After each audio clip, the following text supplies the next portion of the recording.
Bismillahirrahmanirrahim. Assalamualaikum warahmatullahi wabarakatuh.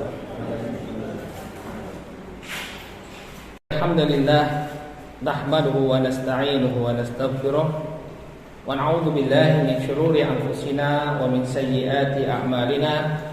May yahdihillahu fala mudilla lahu wa may yudlil fala hadiya lahu. Asyhadu an la ilaha illallah wahdahu la syarika lahu wa asyhadu anna Muhammadan abduhu wa rasuluh. Allahumma salli wa sallim ala nabiyyina Muhammad wa ala alihi wa sahbihi wa man ittaba'a hudahu ila yaumiddin, amma ba'd. Bapak dan ibu-ibu kaum muslimin wal muslimat yang semoga senantiasa dirahmati oleh Allah. Alhamdulillah, puji dan syukur kita panjatkan selalu kepada Allah Subhanahu wa taala atas segala nikmat dan karunia yang telah Allah Subhanahu wa taala anugerahkan kepada kita semua, terutama nikmat hidayah darinya, sehingga sampai saat ini kita masih bisa melaksanakan aktivitas kita, melaksanakan ketaatan demi ketaatan kepada Allah.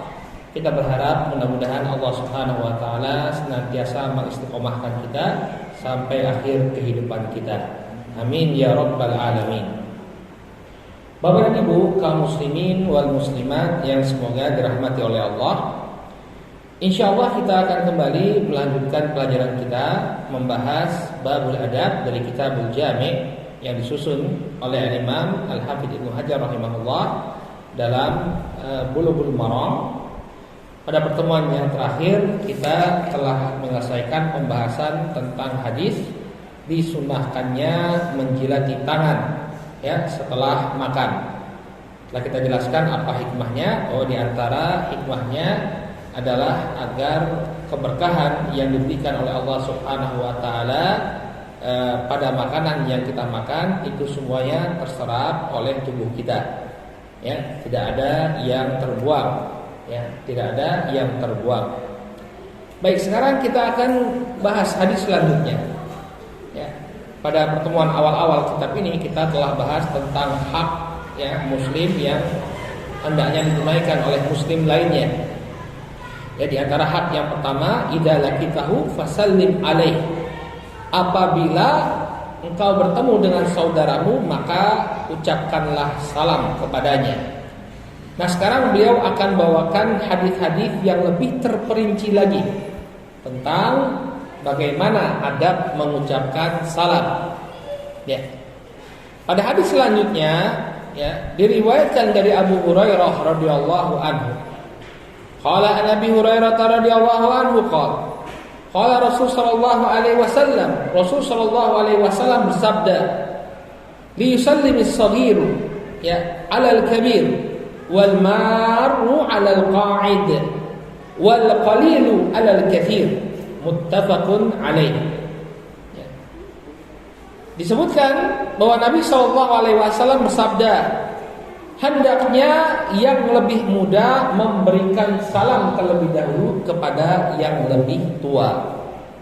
Jadi ini hadis berkaitan dengan urut-urutan salam. Siapa sih yang pertama kali memberikan salam? Maka hendaknya yang lebih muda memberikan salam kepada yang lebih tua. Wal maru 'alal qa'id. Orang yang berjalan hendaknya memberikan salam terlebih dahulu kepada orang yang duduk-duduk.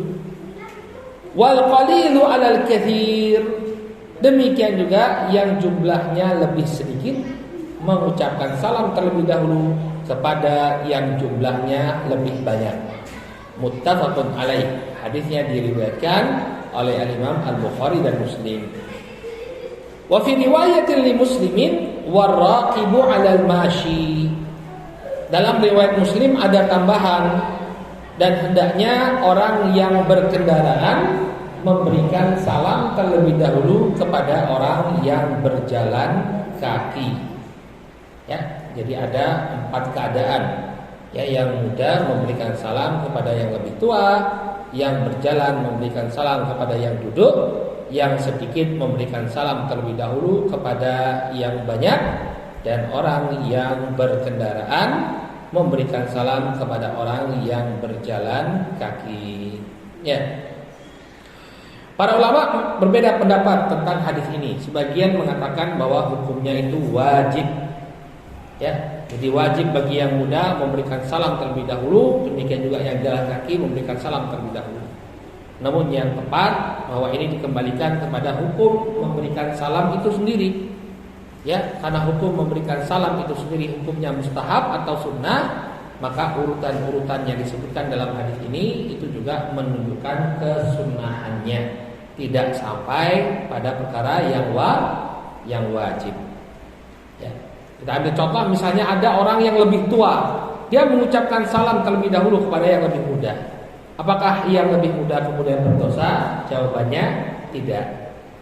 Ya. Akan tetapi yang paling ideal adalah kalau kita sudah tahu hukumnya ini, baik orang yang lebih muda maupun yang lebih tua, ini sama-sama sudah tahu tentang hukumnya, maka hendaknya ini diwujudkan. Ya, misalnya ketika ada orang yang bertemu orang yang lebih tua dengan orang yang lebih muda, lalu kok orang yang lebih muda ini tidak kunjung memberikan salam, maka hendaknya yang lebih tua ini memberikan kesempatan dulu. Jadi jangan langsung dia, ini kok orang disalami, kamu sih baik sing menyalami, tidak, tapi memberikan ruang waktu terlebih dahulu. Ya, atau dia mengingat, lah kok enggak salam? Oh iya, assalamualaikum Pak. Misalnya kan dia lebih muda, sehingga dua-duanya mendapatkan keutamaan, ya sesuai dengan hadis ini urut-urutannya. Jadi orang yang tadi itu yang lebih muda, dia mendapatkan keutamaan sesuai dengan urutan-urutan yang disebutkan dalam hadis. Ya. Namun kalau memang dia belum tahu, maka tidak mengapa bagi yang lebih tua untuk memulai salam. Cuma kalau misalnya kita tahu ya, misalnya nih semua ikut kajian, anak-anak masjid tahu bahwa yang lebih muda itu didorong untuk memberikan salam terlebih dahulu kepada yang lebih tua. Ya sudah, yang tua nunggu dulu sampai yang muda ini memberikan salam. Tapi kalau memang dia tidak kunjung memberikan salam, maka silakan diingatkan, atau kalau tidak, ya sudah dia memberikan salam agar sunnah Nabi SAW itu terwujudkan. Semuanya dapat pahala. Baik, kemudian masalah yang diangkat oleh pensyarah di sini Al-Imam As-San'ani rahimahullah. Kenapa yang lebih muda ya di dalam hadis ini disunnahkan memberikan salam terlebih dahulu kepada yang lebih tua? Ya. Jawabannya li ajli haqqil kabir, karena itu merupakan hak orang yang lebih tua. Nabi SAW mengatakan, laisa minna, tidak termasuk dari golongan kami orang yang tidak memuliakan orang-orang yang lebih tua. Jadi orang yang lebih tua itu memang sudah menjadi haknya untuk dihormati. Ya, ini adik-adik ya, yang masih muda-muda ya, jangan perlakukan bapak-bapak itu seperti teman-teman kita ya. Mereka punya hak untuk dihormati. Jadilah pemuda-pemuda yang santun, dan ini adalah ajaran Islam. Ya, memuliakan orang yang lebih tua usianya dari kita. Ya, jadi kalau mengajar Gojek ya harus lihat. Ya, jangan sampai tidak santun ya, orang santun, karena itu memang hak orang yang lebih tua untuk dihormati. Ya. Maka hendaknya seseorang menunjukkan penghormatan kepada yang lebih tua, ya. Sehingga bentuk penghormatannya seperti apa? Dia yang memulai memberikan salam. Jadi ini alasannya kenapa orang yang lebih muda memberikan salam terlebih dahulu, untuk memuliakan dan menghormati yang lebih tua. Kemudian masalah yang diangkat juga oleh para ulama, apakah maksud dari tua dan muda ini hanya dari sisi usia saja, atau juga dari sisi senioritas ilmu? Ya, misalnya ada orang yang lebih muda tapi dia berilmu, ya, dia punya hafalan Quran, ya, kemudian dia juga pernah belajar agama, dia seorang alim ulama atau seorang ustaz, ya. Apakah kemudian sohir di sini, kecil di sini, maksudnya orang yang kurang ilmunya harus memberikan salam terlebih dahulu kepada orang yang lebih ilmunya, walaupun dari usia ya dia lebih senior?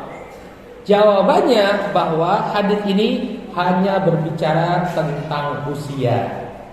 Jadi walaupun seseorang itu dia lebih berilmu daripada saudaranya, tapi kalau usianya itu lebih muda, maka tetap dialah yang pertama kali memberikan salam. Ya, jadi jangan kemudian dia mengaku saya kan lebih berilmu, ya, saya lebih alim, ya. Maka tidak sama sekali tidak berkaitan dengan yang namanya ilmu, kadar keilmuan. Ya, selama dia masih muda, lebih muda, dia yang yang didorong untuk memberikan salam terlebih dahulu. Ya, ini pendapat para ulama bahwa pengucapan salam ini tidak berkaitan dengan kadar ilmu seseorang. Ya, misalnya ada santri dan ada gurunya misalnya. Santrinya itu masih muda, ilmunya masya Allah tinggi sekali. Ya, mohon maaf ya, gurunya itu masih muda, sementara santrinya ini lebih tua. Orang yang diajari itu lebih tua. Ya, maka yang muda inilah yang harus mengucapkan salam terlebih dahulu, walaupun ilmunya lebih tinggi. Baik, ini yang berkaitan dengan tua dan muda. Nah, intinya bahwa yang muda hendaknya memberikan salam terlebih dahulu. Kemudian Nabi alaihi salatu wasallam mengatakan wal maru 'alal qa'id. Orang yang berjalan hendaknya memberikan salam terlebih dahulu kepada orang yang duduk. Ya. Apa alasannya Bapak dan Ibu? Kenapa yang berjalan itu ya didahulukan, ya dia mengucapkan salam kepada orang yang duduk? Ya, ada beberapa alasan yang dikemukakan para ulama. Ya. Yang pertama, ya, bahwa orang yang datang, ya, ini kan kita tidak tahu dia dari mana, ya, apa yang dia bawa, apa misinya. Maka ketika dia memberikan salam kepada orang yang duduk, ya, ini menunjukkan bahwa dia datang, dia menghampiri bukan dalam rangka untuk membahayakan atau memudaratkan. Jadi dia memberikan ketenangan kepada orang yang sedang duduk. Ya, kan dia datang, dia berjalan. Orang yang duduk itu kan menetap. Maka ketika dia mengucapkan salam, ini menunjukkan saya ini lewat, tidak apa-apa kok, aman-aman saja. Saya tidak pengen mengganggu panjenengan. Nah, jadi itulah sebabnya mengapa orang yang jalan itu memberikan salam kepada orang yang duduk. Ya. Kemudian alasan yang kedua kata para ulama, kenapa yang berjalan itu memberikan salam terlebih dahulu kepada yang duduk? Karena orang yang berjalan ini dia aktivitasnya lebih banyak, ya, dia lebih sibuk. Makanya dia yang memberikan salam. Sementara orang yang duduk itu kan lebih pasif dia. Orang sedang duduk kok ya. Ya, maka orang yang lebih aktif inilah yang memberikan salam terlebih dahulu kepada orang yang duduk.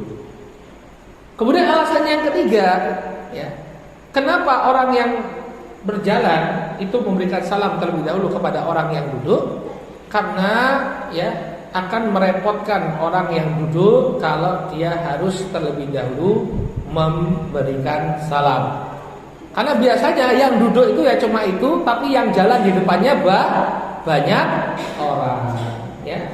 Maka dia akan lebih repot kalau dia harus mengucapkan salam terlebih dahulu. Makanya apa? Ya sudah, kalau ada orang yang lewat terus memberikan salam dia balas.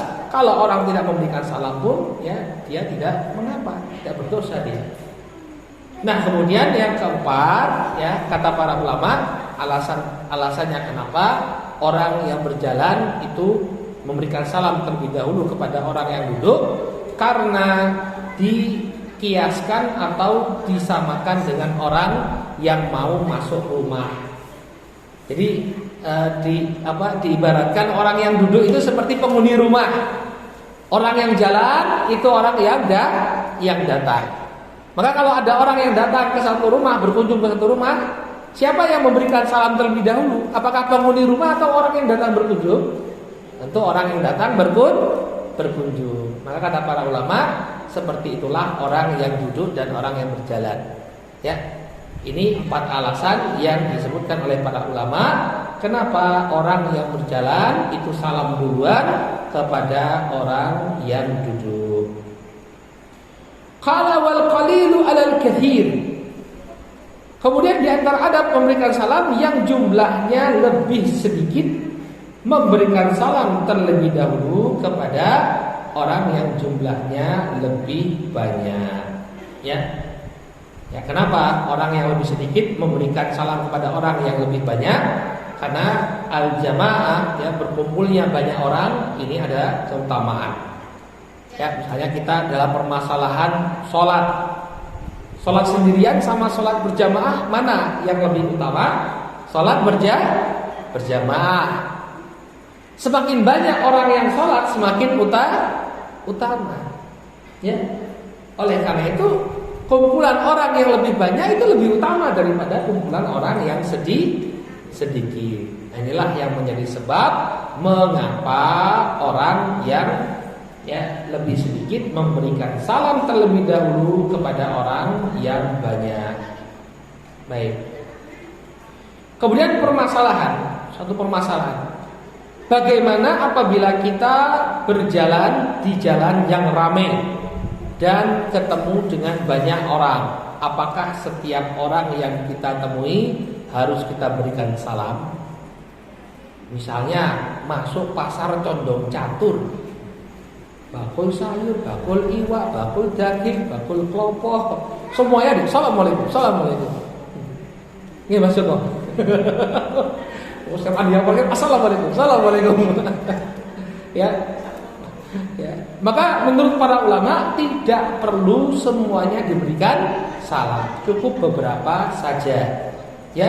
Kenapa? Karena kalau seperti itu dia tidak akan berhenti dari mengucapkan salam. Ya. Namanya juga di pasar. Ya, lewat bakul ya orang lewat terus ya. Assalamualaikum. Oh, nanti tidak kerja. Ya, kerjanya di pasar cuma mengucapkan salam. Ini betul Pak Mul. Kalau jualan, assalamualaikum. Setiap orang yang lewat, kita Muslim, assalamualaikum. Akhirnya apa? Dia tersibukkan dari pekerjaannya. Ya, maka disunahkan bagi dia untuk memberikan salam kepada beberapa orang saja, tidak memberikan salam kepada semuanya, karena ini akan menimbulkan kesusahan. Masya Allah, ya. Para ulama itu selalu ketika memberikan fatwa itu pertimbangannya maslahat. Walaupun memberi salam itu sunnah, tapi ketika itu merepotkan, maka tidak perlu setiap orang yang lewat itu diberi salam. Ya, cukup beberapa orang saja yang kita berikan salam. Baik. Kemudian dalam riwayat Muslim ada tambahan waraqibu 'alal mashi. Orang yang berkendaraan ya memberikan salam terlebih dahulu kepada orang yang berjalan kaki. Ya. Di antara hikmahnya apa yang disebutkan oleh para ulama ya untuk menunjukkan ketawadhuan. Ya, karena orang yang memiliki kendaraan ini kan tentu keadaannya lebih baik daripada orang yang berjalan kaki. Dia punya kendaraan, mungkin saudaranya yang jalan kaki tidak punya kendaraan. Maka untuk membiasakan ketawadhuan, Islam itu adalah agama yang sangat mendorong kita untuk menjadi figur yang tawadhu, figur yang rendah hati. Maka orang yang berkendaraan ini hendaknya memulai untuk memberikan salam terlebih dahulu. Baik. Demikian juga kalau kendaraannya itu lebih mahal. Maka ketika ada dua orang yang berkendaraan, maka disunahkan yang kendaraannya itu lebih bagus untuk memberikan salam kepada orang yang kendaraannya itu kurang bagus, atau nilai kendaraannya itu kurang daripada nilai kendaraan yang dia naiki. Misalnya yang satu naik motor, yang satu naik mobil, maka disunahkan yang memulai salam adalah yang naik mobil. Karena kembali kepada hikmah ketawadhuan tadi. ya kembali kepada hikmah ketawaduan. Jadi kita yang lebih keadaannya itu memberikan salam kepada yang kurang agar dia tidak atau dia terjauhkan dari sikap sombong, ya, dari sikap sombong. Kemudian apabila sama kedudukannya, ya, misalnya usianya sama, ya, usianya sama, kemudian dari sisi jumlah juga sama, misalnya 2 orang ketemu 2 orang, ya, atau ada orang sama-sama kelahiran tahun 90 ketemu orang kelahiran tahun 90, sama. Atau sama-sama naik kendaraannya juga sama. Yang satu naik Vario, yang satu naik Vario juga, ya. Kemarin ada yang tanya, Ustaz, gimana kalau kendaraannya, ya, yang satu sepeda, yang satu motor, ya, tentu kita akan katakan apa? Yang motor memberikan salam kepada yang naik sepeda. Oh, tapi sepedanya Brompton ya, Ustaz?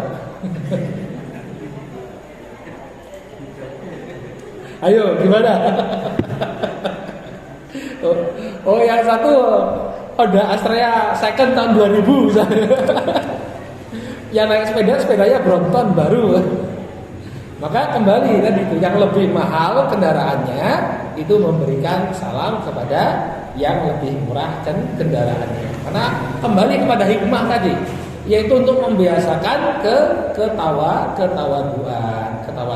Nah, kalau sama, ya misalnya sama usianya, saling bertemu, kemudian yang berkendaraan sama-sama berkendaraan, ya, harga kendaraannya relatif sama, maka yang paling utama adalah yang memulai salam. Terserah siapa yang mau memberikan salam.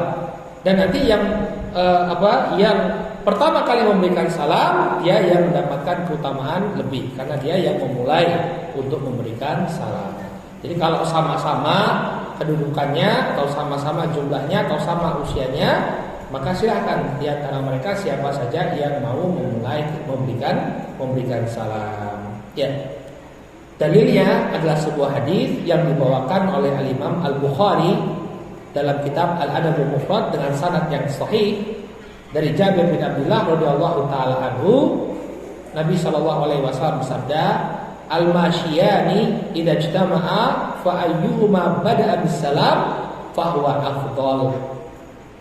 Karena Nabi sallallahu alaihi wasallam, 2 orang yang berjalan apabila mereka bertemu, maka siapapun di antara mereka berdua yang memulai salam, dialah yang lebih afdol. Ini kalau dari sisi usia, ya, sama, atau dari sisi kendaraan sama. Baik. Dalam riwayat yang lain dikatakan, inna aulan nas billahi man bada as-salam. Ya, orang yang paling dekat, ya, atau orang yang lebih utama di sisi Allah Subhanahu wa taala adalah yang memulai salam terlebih dahulu. Ini kalau usianya sama atau dia sama-sama menaiki kendaraan yang senilai. Baik, wallahu taala a'lam. Ini urut-urutan pemberian salam. Kalau ada Ali radhiyallahu anhu. Kemudian selanjutnya dari sahabat Ali radhiyallahu anhu. Ali di sini adalah Ali bin Abi Thalib radhiyallahu anhu. Beliau adalah sepupu sekaligus menantu Rasulullah sallallahu alaihi wasallam. Bapaknya Abu Thalib adalah paman Nabi alaihi salatu wasallam yang banyak sekali bantuannya kepada Nabi alaihi salatu wasallam. Bahkan Abu Thalib ayahnya Ali inilah yang melindungi dakwahnya Rasul sallallahu alaihi wasallam sampai dia meninggal dunia. Namun bapaknya Ali ini walaupun banyak bantuannya terhadap Islam, dia meninggal dalam keadaan musyrik. Jadi Allah itu ingin memberikan pelajaran kepada kita, sebesar apapun kontribusi Anda kepada Islam, kalau Anda tidak mau bersyahadat, tidak mau masuk Islam, maka yang demikian tidak bisa menyelamatkan Anda dari azab Allah. Jadi kalau ada orang baik sekali, amalannya luar biasa, suka membantu, tapi kalau dia tidak mau beriman, maka amalannya itu tidak bisa menyelamatkan dia. Ya. Makanya ini bantahan bagi sebagian orang-orang liberal Ya, dia mengatakan, mosok kok wong baik banget kok masuk neraka. Nah, kita katakan pamannya Rasulullah SAW itu kurang apa baiknya? Perlindungan beliau kepada Nabi SAW, bantuan beliau terhadap dakwah itu luar biasa. Ya, tapi dikatakan bahwa dia masuk neraka karena tidak mau beriman, tidak mau mengucapkan 2 kalimat syahadat, tidak mau mengucapkan la ilaha illallah. Ya, Nabi berupaya mengajak sang paman, qul ya ammi la ilaha illallah kalimatan uhajjulaka biha indallah. Katakan wahai paman, la ilaha illallah, sebuah kalimat yang aku akan pakai untuk membelamu di hadapan Allah. Tidak mau. Ya, tidak mau. Maka dia meninggal dalam keadaan musyrik. Ini bapaknya Ali bin Abi Thalib. Adapun Ali bin Abi Thalib sendiri, beliau dari kecil itu sudah di bawah pengasuhannya Rasulullah Sallallahu Alaihi Wasallam. Jadi ceritanya, walaupun Abu Thalib itu seorang yang terpandang, tapi dari sisi harta itu hartanya tidak banyak. Abu Thalib itu kesulitan secara finansial. Kan kadang kita dapati ya, ada tokoh masyarakat terpandang, tapi dari sisi finansial ya biasa-biasa saja atau bahkan kekurangan. Maka Abu Thalib itu seperti itu kondisinya. Sehingga anak-anaknya itu dititipkan atau diasuh oleh saudara-saudaranya. Ali bin Abi Thalib dititipkan kepada Rasulullah dan Khadijah. Sementara Ja'far, anaknya yang lain, dititipkan kepada Abbas bin Abdul Muttalib. Ya. Dan Ali ini memiliki keutamaan yang sangat luar biasa, Bapak dan Ibu. Beliau masuk Islam sejak dari anak-anak. Ketika Nabi SAW mendapatkan wahyu di Gua Hira, Ali bin Abi Thalib itu baru berusia 10 tahun. Dan kemudian beliau pun mengikuti ajaran Rasul Sallallahu Alaihi Wasallam. Ya, makanya di antara orang yang pertama kali sholat di belakang Rasul Sallallahu Alaihi Wasallam itu adalah Ali bin Abi Thalib. Ya, dalilnya ketika ada seorang sahabat dari Bani Kindah ya, yang datang ke kota Makkah untuk berdagang. Waktu itu masih dalam keadaan musyrik. Dia datang, kemudian saat dia datang itu sedang musim haji. Orang-orang berkumpul di Mina. Jadi di masyarakat jahiliyah itu sudah ada ibadah haji. Ya, karena mengikuti tradisinya Nabi Ibrahim alaihissalam. Nah, ketika itu mereka sedang berada di Mina, tiba-tiba dari salah satu tenda yang ada di Mina keluar seorang laki-laki dewasa. Ya, ini yang meriwayatkan seorang yang bernama Afif Al-Kindi. Afif Al-Kindi dari Bani Kindah. Kemudian setelah orang itu keluar, laki-laki dewasa itu keluar, ya, datang seorang wanita, keluar seorang wanita dari tenda yang sama. Kemudian disusul oleh seorang anak laki-laki. Lalu mereka mengerjakan sholat. Maka Afif Al-Kindi ini bertanya kepada Abbas. Abbas ini adalah pamannya Rasulullah SAW. Waktu itu Abbas belum masuk Islam. Ya, karena Abbas itu baru masuk Islam menjelang Fathu Makkah. Sebagian ulama mengatakan dia sudah masuk Islam, tapi tetap menunjukkan bahwa dia belum masuk Islam karena dia diselipkan oleh Rasulullah SAW di tengah kaum musyrikin waktu itu. Ada beberapa pendapat di kalangan para ulama. Al-Muhim, dia datang kepada Abbas, kemudian bertanya, wahai Abbas, siapa itu laki-laki dewasa yang baru keluar dari kemah? Maka kata Abbas, hada ibnu akhi, itu adalah anak dari saudara laki-lakiku. Wa za'ama bi annahu nabi, dan dia mengira, dia mengklaim bahwa dirinya adalah seorang nabi. Lantas siapa wanita yang ada di belakangnya? Ya, hada imra'atuhu, itu adalah istrinya. Wahia Khadijah binti Khuwailid, dan dia adalah Khadijah bintu Khuwailid, istri Nabi alaihi salatu wasallam. Ya. Kemudian siapa itu anak laki-laki yang ada di belakangnya? Bahwa Ali ibnu akhi, ya. Dan dia adalah Ali, keponakanku. Karena dia Abbas ini kan adiknya Abu Thalib, ya. Nah, dari sini kita lihat bahwa dari kecil Ali bin Abi Thalib itu sudah menjadi orang yang seorang muslim dan termasuk orang yang awal-awal sholat di belakang Nabi alaihi salatu wassalam. Dan Ali ini termasuk dari Khulafaur Rasyidin. Jadi Khulafaur Rasyidin itu 4. Abu Bakar, Umar, Utsman dan Ali. Ini adalah para Khulafaur Rasyidin. Dan Ali termasuk dari Al-Asyarah Al-Mubasysyaruna bil Jannah. 10 sahabat yang dijamin oleh Nabi masuk surga, disebut nama-namanya. Abu Bakar fil jannah, Umar fil jannah, Utsman fil jannah, Ali fil jannah, Thalhah fil jannah, Az-Zubair fil jannah, Abdurrahman bin Auf fil jannah, Sa'dun fil jannah, Sa'idun fil jannah, Abu Ubaidah bin Jarrah fil jannah. Ada 10 orang yang Nabi sebutkan secara berurutan masuk dalam surga. Abu Bakar di surga, Umar di surga, Utsman di surga, Ali di surga, Thalhah di surga, Az-Zubair di surga, Abdurrahman bin Auf di surga, Sa'ad bin Abi Waqqas di surga, Sa'id bin Zaid di surga, dan Abu Ubaidah bin Jarrah di surga. Ali termasuk salah satu dari 10 sahabat tersebut.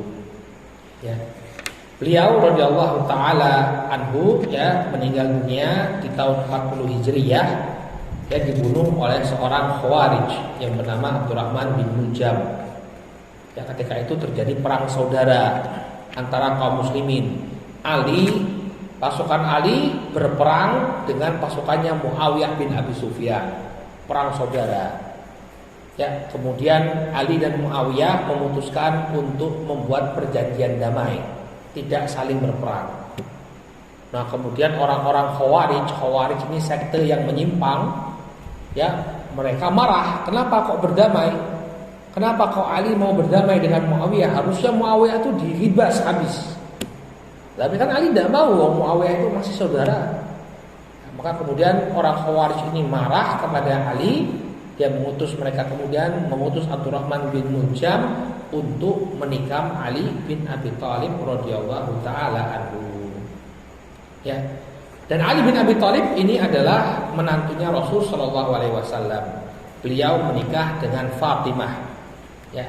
Fatimah saja enggak pakai Siti Jadi kita sering tambah Siti Aisyah, Siti Khadijah, Siti Khadijah Nah, Siti itu diambil dari kata Sayyidati. Sayyidati itu artinya junjunganku. Wanita yang terhormat. Kalau laki-laki Sayyidi, kalau perempuan Sayyidati.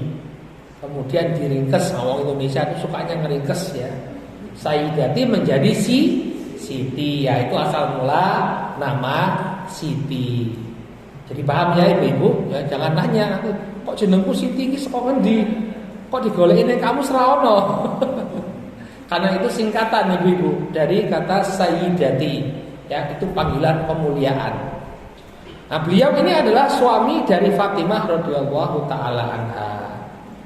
Dan dari pernikahan dengan Fatimah, beliau memperoleh 2 orang anak laki-laki dan 2 orang anak perempuan.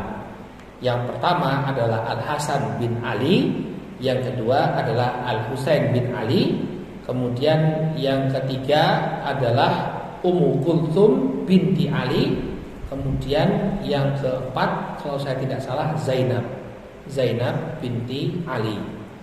Nah, Ummu Kulthum ini dinikahkan dengan Umar bin Khattab. Masih ingat nggak kisah sirahnya Umar ketika Umar bukan pencitraan Umar itu keliling belusuan malam-malam kemudian mendengar ada orang wanita yang ingin melahirkan. Maka Umar pulang ke rumahnya lalu mengatakan kepada istrinya, "Wahai istriku, apakah engkau menginginkan amalan yang dicintai oleh Allah?" Maka ada apa, kata istrinya? Ada wanita yang ingin melahirkan, ayo bantu. Maka datanglah Umar bin Khattab ke rumah tersebut bersama istrinya. Kemudian istrinya pun membantu persalinan wanita tadi. Dalam keadaan orang tidak tahu kalau yang membidani itu adalah istri khalifah. Bahkan mereka tidak tahu kalau laki-laki yang sedang berada di depan rumah mereka adalah khalifah. Ketahuannya bagaimana? Ketika sang istri ini keluar dari rumahnya, kemudian memanggil Umar bin Khattab, "Ya Amirul Mukminin." Keceplosan istrinya, memanggil suaminya dengan panggilan apa? "Ya Amirul Mukminin." Baru orang-orang kaget. Ternyata yang membantu kelahiran itu adalah istri presiden, ya, istri khalifah. Ya, dan itu adalah anaknya Ali bin Abi Thalib dan juga Fatimah. Wah, kalau cerita tentang Ali bisa jadi kajian tersendiri, ya. Beliau mengatakan, qala Rasul sallallahu alaihi wasallam. Rasul sallallahu alaihi wasallam bersabda, "Yujzi'u anil jama'ati idza marru an yusallima ahaduhum wa yujza'u anil jama'ah an yuradda ahaduhum." Rawahu Ahmad wal Baihaqi. Ya. Nabi sallallahu alaihi wasallam mengatakan, ya, mencukupi bagi sekelompok orang apabila mereka melewati seseorang, kemudian yang memberikan salam salah seorang di antara mereka. Artinya tidak perlu semuanya mengucapkan salam, ada yang mewakili. Misalnya ada 5 orang lewat di sebuah gang, ada yang sedang duduk-duduk, maka cukup salah seorang saja di antara 5 orang itu yang kemudian mengucapkan salam, ya, tidak perlu kelima-limanya mengucapkan salam. Qala wa yujza'u anil jama'ati an yarudda ahaduhum. Dan cukup bagi sekelompok orang, ya, salah seorang di antara mereka saja yang membalas salam. Misalnya ada orang masuk masjid, ada sekelompok orang yang sedang berkumpul. Lalu orang yang masuk masjid ini mengucapkan salam, "Assalamualaikum." Maka cukup salah seorang saja yang membalas salam tersebut. Ya, kalau mau membalas salam semuanya tidak mengapa, tapi kalau satu orang saja di antara mereka yang sudah membalas salam, yang lainnya tidak berdosa. Ya. Jadi begitu salah seorang di antara mereka sudah menjawab salam, maka itu sudah mencukupi, maka hilanglah kewajiban yang lainnya untuk membalas salam. Baik. Kemudian masalah yang dibawakan oleh Al-Imam As-Sun'ani dalam pembahasan hadis ini, ya. Apa hukumnya memberikan salam kepada seseorang di tengah-tengah khutbah yang sedang berlangsung? Nah, misalnya ada orang baru masuk masjid, imam khatib sedang berkhutbah. Alhamdulillah, ya. Kemudian dia ketemu temannya, dia baru masuk masjid, kemudian dia ketemu temannya. Lalu dia mengucapkan Assalamualaikum. Ini apa hukumnya? Maka kata Al-Imam As-Sun'ani rahimahullah, ini kembali kepada hukum berbicara di tengah khutbah. Ya. Hukum salam ketika khatib sedang berkhutbah ini kembali kepada hukum orang yang berbicara ketika khutbah. Nah, tentang hukum orang yang mengajak bicara temannya ketika khutbah, ini para ulama berbeda pendapat. Sebagian mengatakan bahwa hukumnya haram, tidak boleh. Dan ya, ibadah Jumatnya sia-sia, dia nggak dapat pahala kalau berbicara di tengah khutbah. Kenapa? Karena Nabi Shallallahu Alaihi Wasallam, barang siapa yang mengatakan kepada saudaranya, ya, diamlah, ya, waqad lagaw, maka sungguh dia telah berbuat sia-sia. Ya. Kalau di masjid-masjid kampung itu, di tempat saya di Bangka, biasanya ada bilalnya itu yang membacakan hadis. Ya, pakai bahasa. Barang siapa yang mengucapkan kepada temannya, An Abi Hurairah radhiyallahu anhu kata dia, dari Abu Hurairah radhiyallahu taala anhu, ya, beliau mengatakan, qala Rasul sallallahu alaihi wasallam, Rasul sallallahu alaihi wasallam bersabda, barang siapa yang mengatakan kepada temannya diamlah, maka dia telah berbuat yang sia-sia. Ya. Maka apa? Sia-sia. Dia enggak mendapatkan pahala Jumatnya. Maka para ulama sebagian mengatakan bahwa berbicara selama khatib berkhutbah ini membuat dia tidak mendapatkan pahala Jumat. Ya, maka hati-hati ya, jangan berbicara. Namun sebagian para ulama mengatakan hukumnya makruh. Hukumnya makruh, tidak sampai haram. Ya, memang pahalanya itu akan berkurang, tapi tidak habis seluruhnya. Kenapa? Karena di masa Nabi SAW itu pernah datang sekelompok orang di tengah khutbah. Nabi SAW tengah berkhutbah. Tiba-tiba ada orang yang datang kemudian mengadukan kepada Rasulullah tentang paceklik yang sedang terjadi. Wahai Rasulullah, hujan tidak kunjung turun. Ya, hewan-hewan ternak kehausan, tanaman-tanaman hampir mati. Maka berdoalah kepada Allah untuk menurunkan hujan di tengah-tengah kita. Nah, ya. Nah, ketika itu Nabi SAW tidak kemudian menyuruh orang itu diam. Kalau memang diam ketika khotib itu berkhutbah hukumnya wajib, maka Nabi akan mencegah dia berbicara. Saya tahu neng saya ya, diam dulu. Nanti habis khutbah baru ngomong. Tapi tidak, Nabi SAW membiarkan dia untuk berbicara, ya. Maka ya ini pendapat yang dipegang oleh mazhab Syafi'iyah bahwa berbicara ketika khotib naik ke atas mimbar ini hukumnya sekedar makruh, tidak sampai kepada sesuatu yang haram, ya. Dan keluar dari khilaf itu lebih utama, ya. Jadi kita ya tetap kalau tidak ada hajat, apalagi tidak ada hajat sama sekali, mau ngobrol ke skor Manchester United misalnya, ya. Baru ada pertandingan bola, nonton nggak semalam? Nonton ya, berapa? Sama-sama nonton ya, cerita ya, lucu ya kadang-kadang ya. Soalnya yang satunya nggak nonton, maka ini termasuk kesia-siaan, ya.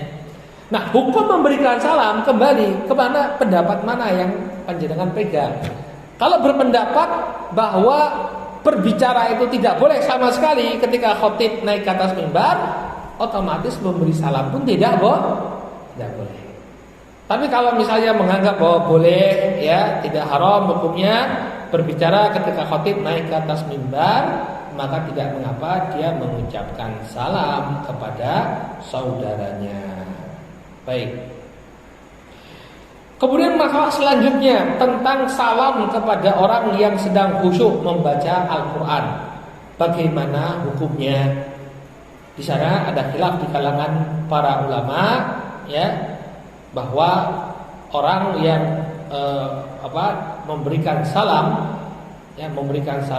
kepada orang yang sedang membaca Al-Quran, maka boleh bagi orang yang sedang membaca Al-Quran untuk tidak membalasnya.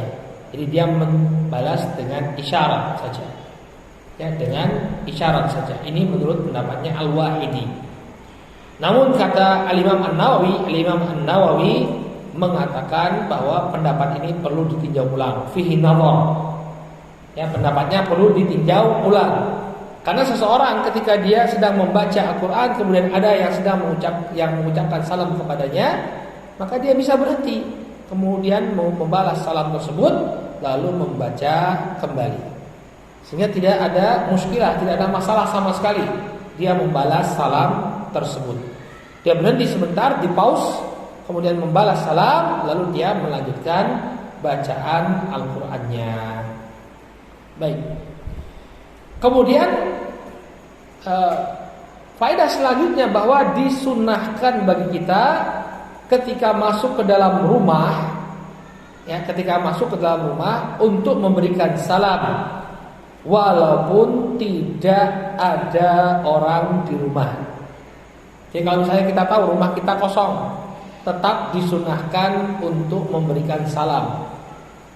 Para ulama yang menyebutkan tentang kesunahan perkara ini berdalilkan dengan firman Allah Subhanahu wa taala dalam surat An-Nur ayat yang ke-61.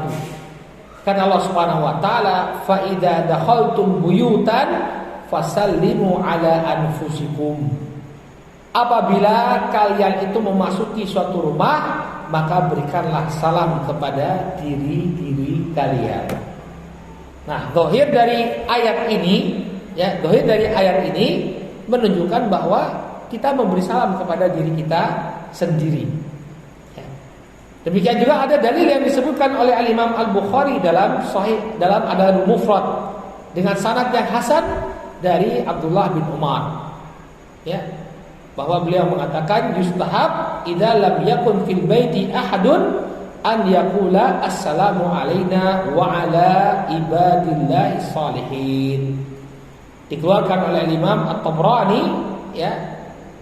Demikian juga oleh Imam Ibnu Abi Syaibah bahwa Ibnu Umar mengatakan disunnahkan apabila tidak ada seorang pun di dalam rumah, seseorang itu tetap mengucapkan salam dengan ucapannya assalamu alaina wa ala ibadillahi salihin. Keselamatan atas kami dan juga atas hamba-hamba Allah yang saleh. Ya, jadi salamnya assalamu alaina wa ala ibadillahi salihin. Ya, jadi tetap memberikan salam ya walaupun tidak ada orang yang di dalam rumah. Cuma jumhur ulama menafsirkan ayat yang kita baca tadi, fa idza dakhaltum buyutan fasallimu ala anfusikum. Apabila kalian memasuki suatu rumah, maka berikanlah salam kepada diri-diri kalian. Maksud diri-diri kalian ini adalah saudara-saudara kalian. Karena yang namanya orang yang beriman itu satu jiwa, satu badan, ya. Sehingga mereka disebut sebagai anfusikum, diri-diri kalian. Artinya berikan salam kepada saudara-saudara kalian. Ya. Namun cukup bagi kita hadis yang diriwayatkan dari Abdullah bin Umar dan juga dari Abdullah bin Abbas bahwa disunahkan kalau di rumah itu tidak ada orang kita mengucapkan assalamu alaina wa ala ibadillahi sholihin. Baik, ini yang berkaitan dengan pemberian salam. Insya Allah pada pertemuan yang akan datang kita akan balas hukum memberikan salam kepada orang-orang non muslim, ya. Insya Allah akan kita bahas pada pertemuan yang akan datang bismillah taala. Naktafi bihadzal qadar, subhanakallahumma wa bihamdika asyhadu an la ilaha illa anta astaghfiruka wa atubu ilaik. Assalamualaikum warahmatullahi wabarakatuh.